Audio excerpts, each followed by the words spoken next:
Halo, jumpa lagi di kanal YouTube Police Center Aktual, terpercaya. Senang sekali saya bisa hadir menjumpai Anda untuk mengantarkan informasi. Hadirnya kampus dan sekolah swasta menginspirasi semangat pahlawan. Kampus Tikes Papua jadi pusat aktivitas publik dan tujuan field trip Sekolah Dasar Kristen Kairos ke Tikes Papua buat siswa.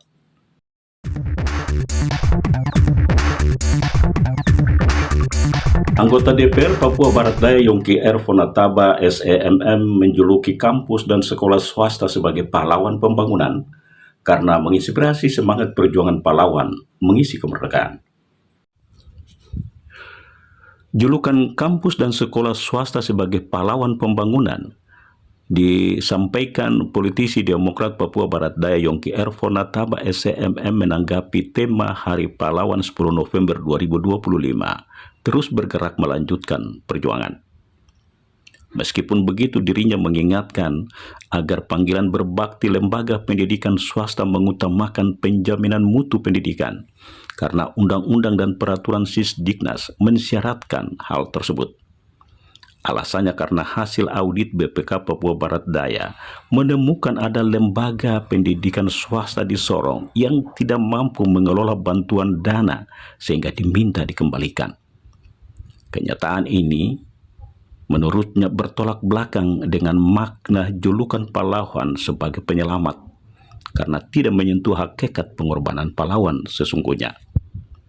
Semoga panggilan mengabdi di era kemerdekaan benar-benar mencerminkan semangat pahlawan memerdekakan bangsa di bidang pendidikan untuk mengatasi kemiskinan dan kebodohan akibat minimnya pengetahuan. Kampus Tikes Papua Sorong menjelma sebagai pusat aktivitas publik dengan membuka diri sebagai penghubung dunia akademik dengan komunitas yang ingin menggunakan fasilitas kampus mensolusikan berbagai permasalahan yang dihadapi di masyarakat. Wujud kampus Tikes Papua sebagai pusat aktivitas publik terlihat dengan tidak hanya sekolah dan gereja yang menjadikan Tikes sebagai tempat mensolusikan berbagai permasalahan sosial yang dihadapi sekolah dan gereja, tetapi juga legislator Agustinus Kambuaya bersama Lembaga Kultur MRP Papua Barat Daya serta pengurus pemuda Tanimbar menjadikan fasilitas kampus membahas masalah anak jalanan dan pembinaan prestasi olahraga. Ketua Stikes Papua Sorong Dr. Martin Sagrim SKM MKes yang membidani lahirnya Stikes menyatakan bersyukur karena target utama mencetak sumber daya manusia kesehatan unggul telah mewujudkan Tridharma menjadikan kampus sebagai aktivitas publik yang berarti tidak hanya ilmu dan teknologi tetapi pengabdian kampus sebagai kampus berdampak telah menyentuh hati publik. Kalau kita menyediakan suatu tempat, suatu sarana, dan kita memfasilitasi dalam hal komunikasi yang baik, pasti orang datang. Orang akan mencari kita. Dan puji Tuhan itu saya sudah lihat bahwa betul-betul saya punya teman-teman dosen yang ada di Stikes Papua Sorong. Itu mereka bisa menerima dan bisa lakukan itu kepada masyarakat umum yang ada di Sorong pada khususnya pada setiap misalnya kegiatan-kegiatan yang fun run yang kemarin dilakukan, juga fun walk yang kemarin dilakukan di jalan. Artinya setiap kegiatan itu dilakukan ada pesan-pesan kesehatan yang diberikan. Jadi itulah harapan saya bahwa kemungkinan ke depan itu saya sudah tidak perlu mencapai-capai untuk menawarkan diri atau menawarkan institusi untuk memberikan informasi ke luar sana bahwa cara hidup sehat itu begini dan begini. Setiap komunitas, setiap kelompok yang membutuhkan, mereka akan datang ke kampus.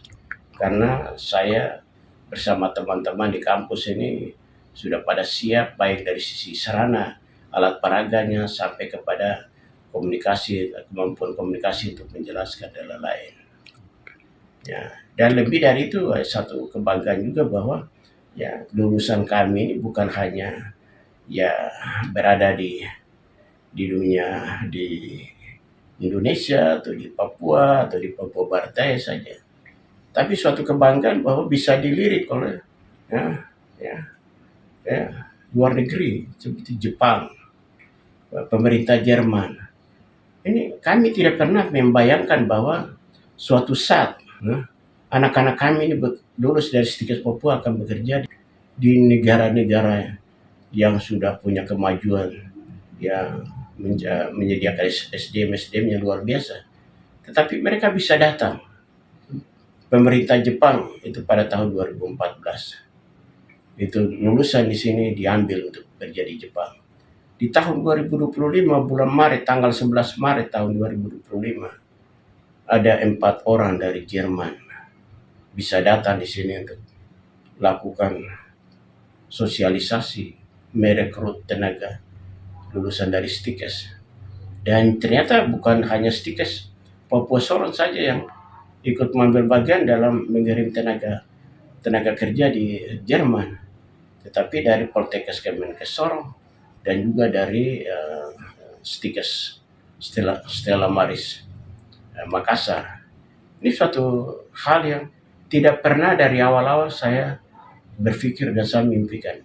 Yang saya pikirkan adalah bagaimana di daerah terisolir terpencil, daerah yang pinggiran, daerah perkotaan juga, bagaimana tersedia tenaga kesehatan dari sisi jumlah, jenis, jenjang, dan persebaran yang merata. Terhadap julukan pahlawan pembangunan oleh politisi Demokrat Papua Barat Daya yang disampaikan menanggapi tema Hari Pahlawan 2025, dirinya menyerahkan semuanya kepada publik.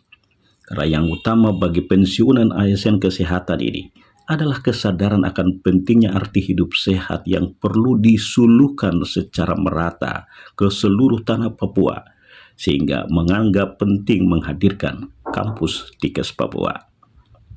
Dosen-dosen keperawatan Stikes Papua mengingatkan siswa Sekolah Dasar Kristen Kairos Jalan Victory Kilometer 10 Pantai untuk tidak merokok dan menghirup aibon karena mengancam kesehatan anak sejak dini.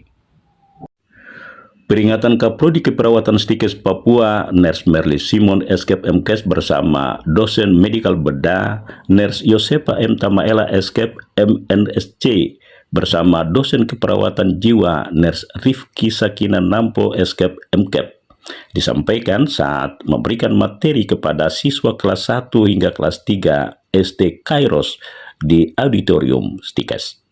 Cantika Diana Jurumbaha, Koordinator Operasional Sekolah, menyatakan bersyukur karena tujuan memahamkan siswa dijelaskan dengan baik oleh para dosen sehingga diyakini bisa merubah perilaku siswa. Jadi tujuan sekolah Kairos satu membawa anak-anak ke Stikes adalah ini berangkat dari metode yang digunakan oleh sekolah. Sekolah menggunakan metode yang namanya metode Montessori. Jadi di dalam metode Montessori itu ada salah satunya tema-tema, salah satunya itu anak-anak belajar mengenai organ tubuh manusia.